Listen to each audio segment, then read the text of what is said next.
Oke, selamat siang semua. Kami di sini akan menjelaskan tentang permodelan autoregression dan moving average serta ARIMA pada saham Google LLC. Yang beranggotakan saya sendiri Daniel dengan NIM 22020402097 dan teman saya Gregorio Mari dengan NIM 220402107. Nah, pada tahap pertama saya akan menjelaskan tentang dasar teori dari uh, permodelan autoregression itu sendiri yang kita gunakan untuk melakukan percobaannya. Lalu yang kedua akan menjelaskan tentang fitting model yang metode untuk permodelan yang digunakan dan program sendiri akan dijelaskan oleh teman saya atau Gregorio Mari. Oke, kita akan masuk ke dasar teori singkatnya. Yang pertama tuh teorinya dari teori saham. Saham itu sendiri merupakan bukti dari kepemilikan suatu perusahaan. Dengan kata lain, jika kita membeli saham itu, kita tuh sudah termasuk dari salah satu bagian dari pemilik perusahaan tersebut. Nah, saham itu sendiri dapat didefinisikan sebagai tanda pernyataan modal seseorang atau pihak dari badan usaha dalam suatu perusahaan itu sendiri. Lalu kita akan masuk ke dasar teori yang kedua, jenis harga saham. Nah, jenis harga saham yang kita teliti di sini itu ada tiga, yaitu yang pertama harga pembukaan atau open, yaitu harga pertama kali terjadi ketika saham itu pertama kali dibuka di Bursa Efek. Nah, di sini kita pakai Bursa Efek Indonesia, dimulai pada jam 9 waktu Indonesia Barat. Yang kedua tuh harga tertinggi atau high. Nah, harga tertinggi ini pernah terjadi dalam satu hari perdagangan saham di Bursa Efek itu. Lalu yang kedua itu harga terendah atau harga low. Harga terendah ini pernah terjadi dalam satu hari perdagangan di Bursa Efek. Yang keempat itu harga close atau harga penutupan. Harga terakhir kali terjadi itu penutupnya tuh pada jam 4 waktu Indonesia Barat, 4 sore lebih tepatnya. Nah, lalu kita masuk ke peramalan. Peramalan itu merupakan aktivitas atau suatu prediksi lah yang akan terjadi di masa depan. Nah, lalu kita masuk ke setelah pengertiannya kita masuk ke analisis runtun waktu atau time series dan peramalan itu sendiri. Data runtun waktu atau time series itu merupakan jenis data yang dikumpulkan sesuai dengan urutan waktu dalam rentang waktu tertentu. Nah, adapun dasar pemikirannya yaitu pengamatan sekarang atau dengan pengandaian itu ZT yang dipengaruhi oleh satu atau beberapa pengamatan sebelumnya atau ZT kurang K. Tujuan dari analisis ini itu adalah menjelaskan mekanisme tertentu dan juga memahami mekanisme tersebut, lalu meramal suatu nilai pada masa yang akan datang serta untuk mengoptimalkan suatu sistem kendali. Nah, peramalan itu sendiri merupakan suatu kegiatan yang mengestimasi sesuatu yang akan terjadi pada masa berikutnya dengan rentang waktu yang cukup relatif lama. Oke, kita akan mulai masuk ke model autoregression dalam dasar teori. Model autoregresif atau model autoregression itu sendiri merupakan model yang menyatakan bahwa data pada periode sekarang dipengaruhi oleh data periode sebelumnya. Nah, lalu yang kedua tuh model rata-rata bergerak atau moving average atau MA. Model tersebut ini menyatakan hubungan antar nilai pengamatan dari kesalahan peramalan sekarang dan masa lalu secara berurutan atau secara bertahap. Lalu metode yang ketiga di sini adalah model ARIMA atau Autoregression Integrate Moving Average. Metode ini atau model ini biasanya digunakan sebagai analisis deret berkala yang dikenal sebagai Box-Jenkins. Nah, metode ini berasal dari penggabungan dari AR dan MA tadi sendiri yang dikembangkan oleh George Box dan Glewin Jenkins. Nah, sehingga namanya jadi Box-Jenkins. Nah, menurut kedua orang yang mencetus ini, metode ini terdiri dari 4 tahap, yaitu identifikasi metode time series, lalu penugaan parameter bagi metode alternatif, lalu pengujian metode, dan juga perakiraan nilai time series itu sendiri. Nah, asumsi yang digunakan di sini adalah asumsi yang harus dipenuhi dan juga memodelkan runtun waktu atau time series itu sendiri. Nah, berikut rumus-rumusnya, yaitu ZT sama dengan flux IZ T kurang 1 tambah hingga flux PZT kurang P dan plus AT itu sebagai persamaan pertama. Dan persamaan kedua dapat dilihat di layar. serta bentuk umum dari persamaan model ARIMA itu sendiri yang terdapat di layar. Oke, dengan Flux PB itu merupakan komponen AR, ODP, dan juga QB itu sebagai komponen ODQ. Ya, kita masuk ke metode permodelannya. Metode itu kayak tahap-tahapnya lah. Nah, di permodelan ini tahap pertamanya itu adalah analisis statistik dataset. Nah, langkah awalnya itu kita harus memodelkannya dengan menggunakan autoregression, moving average, dan juga ARIMA.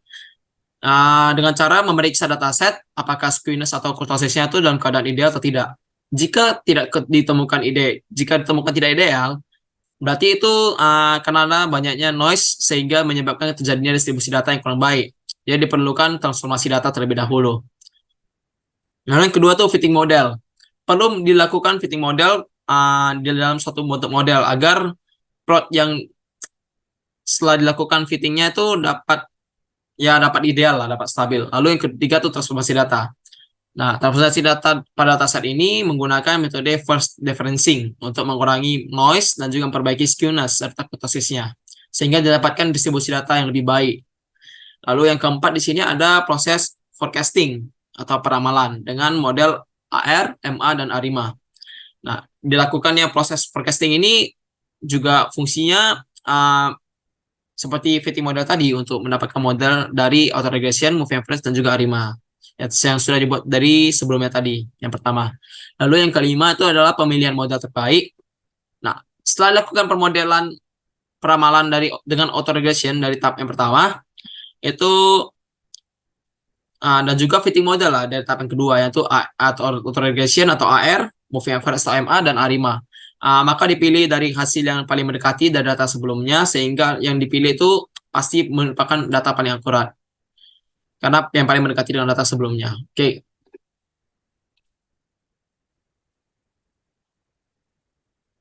Baiklah, untuk yang berikutnya, saya akan menjelaskan tentang bagaimana tentang hasil dan pembahasannya. Untuk mendapatkan hasil dan pembahasan ini, kita menggunakan hmm, program berupa Jupyter Notebook untuk menjalankan programnya. Di sini tampak yang sudah ada dijalankan. Kita akan jalankan ulang dan akan saya jelaskan satu-satu. Di yang kode pertama ini,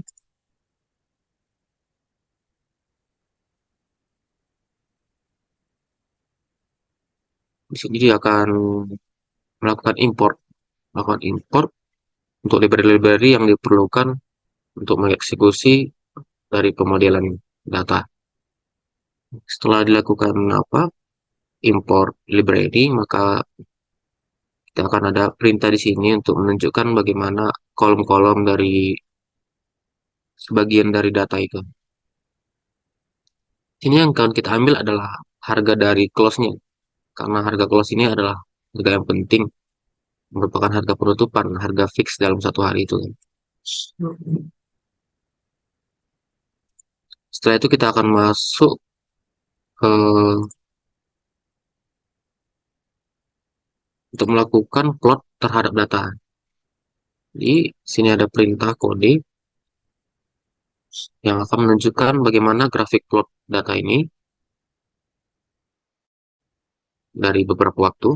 Dan sini juga kodenya menunjukkan bagaimana p-value-nya dalam beberapa persen juga. Sini p-value-nya dapat kita lihat ini bernilai 0,8. Yang menunjukkan itu tidak stasioner.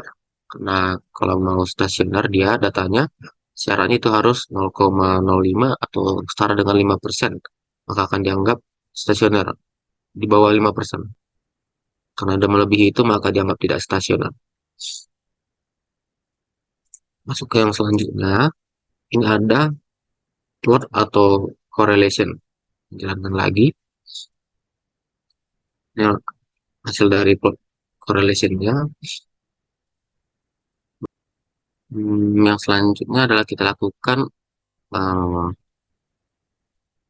fit model. Kode ini adalah kode yang akan melakukan proses fit model. Yang mana fit model diperlukan untuk melakukan nanti yang namanya pemodelan prediksi. ARIMA, AR, dan MA. Sini kita lihat dan kita jalankan. Hmm. maka dia akan menghasilkan fit model dari data tadi, data ya harga close tadi. Jika dilihat di sini hasilnya, kita dapat melihat skewness-nya min 0,05 dan kursusnya 12,01. Dan jika kita lihat mana pendistribusian datanya masih kurang baik, jika diperhatikan juga pada hasil dari statistiknya, hasil dari plotnya, dan begitu juga dari autocorrelation-nya. Sehingga perlu dilakukan yang namanya transformasi data. Di sini adalah kode yang akan melakukan transformasi data. Dan setelah dilakukan transformasi data, maka akan dimasukkan ke plot lagi sehingga dapat dilihat bagaimana hasilnya ketika diplot. Hmm, ketika kita jalankan, maka akan muncul di sini ada tampak mana skewness-nya sudah berubah dari 0,025 tidak lagi negatif dan kurtosisnya berubah jadi 10,93. Kita lihat di sini hasilnya jelas berbeda dari yang tadi, yang dimana pendistribusian datanya sudah menjadi lebih baik dan juga lebih, dan gitu juga autocorrelation-nya. Jika dilihat di sini hasil dari p-value-nya tidak lagi melebihi 0,05 atau 5%, sehingga bisa dianggap stasioner. Setelah kita lakukan transformasi data dan fit model tadi, sini ada kode yang akan melakukan prediksi, masuk ke prediksi atau forecasting. Di mana forecasting pemodel pertama itu adalah auto regression. Dan sini kita lakukan import, setelah itu kita lakukan differencingnya, baru setelah itu kita buat ke model auto reg. Jika dijalankan,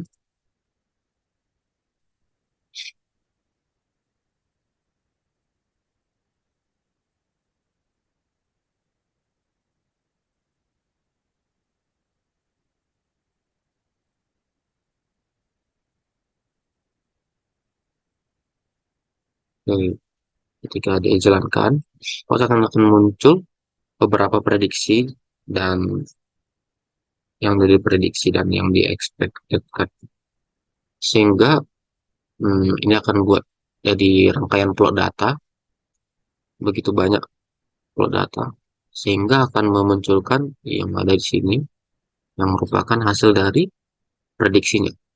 Yang kita lihat tes RMSE-nya adalah 2,038, sehingga pada autoreg ini dia akan menghasilkan plot yang seperti ini, yang dimana yang biru adalah plot data yang sebenarnya tadi yang sebelumnya, dan yang merah adalah prediksinya. Dan selanjutnya kita akan masuk ke model yang kedua, yaitu model dari MA atau Moving Average.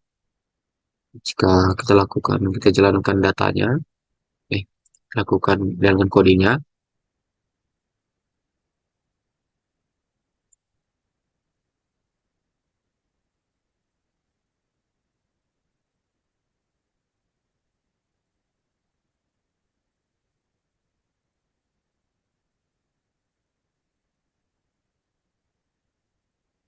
akan terjadi prediksi-prediksi.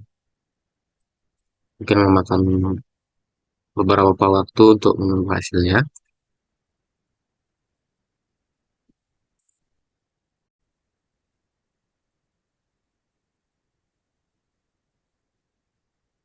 Oke, setelah melakukan prediksi yang memakan waktu beberapa lama, maka dapat hasil prediksinya. Prediksinya yang ada predicted dan expected. Jika kita lihat sampai ujungnya, ini kita lihat hasil dari pemodelan moving average-nya adalah seperti ini. Di mana yang merah ini adalah hasil dari prediksinya, dan yang warna biru ini adalah data sebelumnya. Jadi kita dapat lihat tes RMSE-nya adalah 2,038.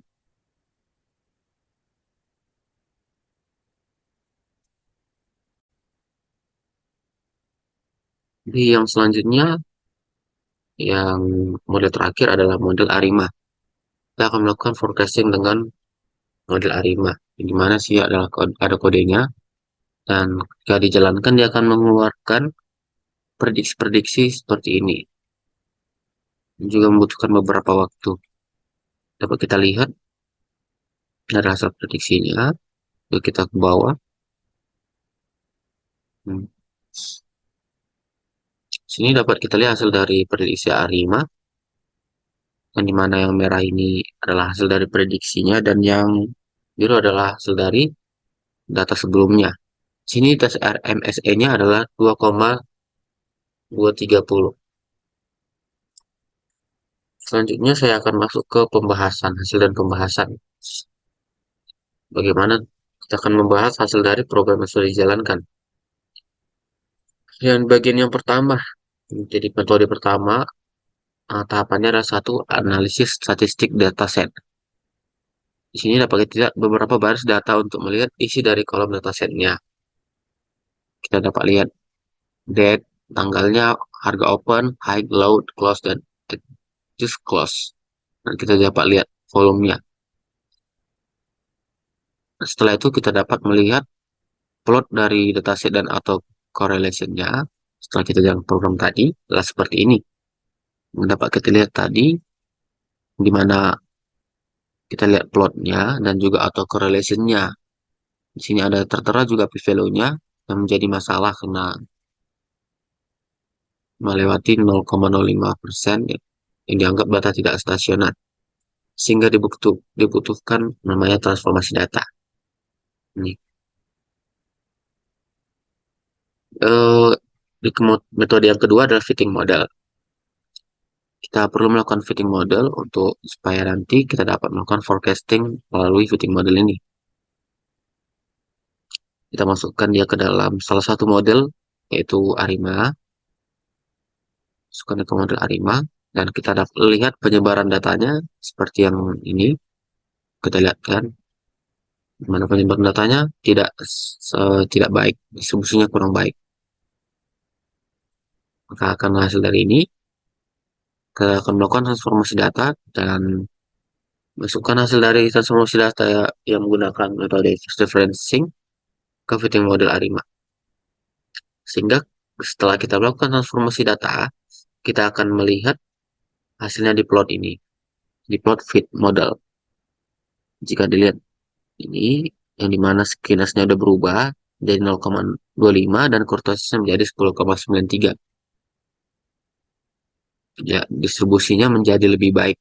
Begitu juga autocorrelation-nya. Sehingga data dapat dianggap stasioner. Masuk ke metode yang keempat adalah proses forecasting atau peramalan dengan model R, MA, dan ARIMA. Dilakukan peramalan menggunakan model autoregresif, dapat hasil seperti ini. Dengan tes RMSE-nya adalah 2,038. Yang dapat jadi not adalah merah adalah hasil prediksinya, dan yang biru adalah hasil data sebelumnya. Melakukan prediksi yang kedua menggunakan model moving average, yang dimana dapat didapatkan tes RMSE-nya adalah 2,038 juga. Seperti ini. Sekilas memang kelihatan sama, tapi jika diperhatikan lagi, ini keduanya berbeda. Kita masuk ke peramalan yang ketiga, itu ARIMA. Dia mendapatkan tes RMSE-nya adalah 2,230 dengan model seperti ini. Jika kita lihat, sangat jauh berbeda dengan yang sebelumnya, karena jika kita lihat polanya tuh plotnya mendekati data sebelumnya dibandingkan yang lainnya. Kita masuk ke yang kelima adalah tahap yang terakhir, yaitu pemilihan model yang terbaik. Berikut adalah ketiga dari model yang sudah kita jalankan. dapat kita lihat model dari Arima adalah model yang paling mendekati data sebelumnya, dan jika diperhatikan adalah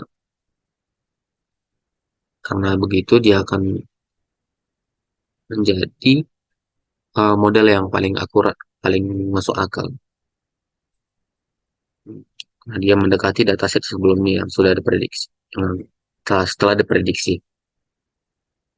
Jadi dari kesimpulan percobaan di atas, dari setelah kecelakaan program dan mendapatkan hasil dari forecastingnya, hmm, yang tadi berupa autoregression, moving average, dan autoregressive integrated moving average. Dapat dilihat bahwa hasil dari prediksi grafik ARIMA menunjukkan hasil yang paling mendekati dengan data sebenarnya. Sehingga dapat disimpulkan bahwa grafik model ARIMA adalah yang paling akurat yang dapat kita pakai. Sekian presentasi dari kami mengenai Project Based Learning, yang dimana judul kami yang tadi adalah tentang pemodelan autoregression dan moving average serta ARIMA pada saham Google LLC. Adapun tugas presentasi ini kami lakukan untuk memenuhi tugas CM kami. Jika ada kesalahan kata, mohon dimaklumi dan dikoreksi. Jika ada masukan, bisa disampaikan. Sekian dan terima kasih.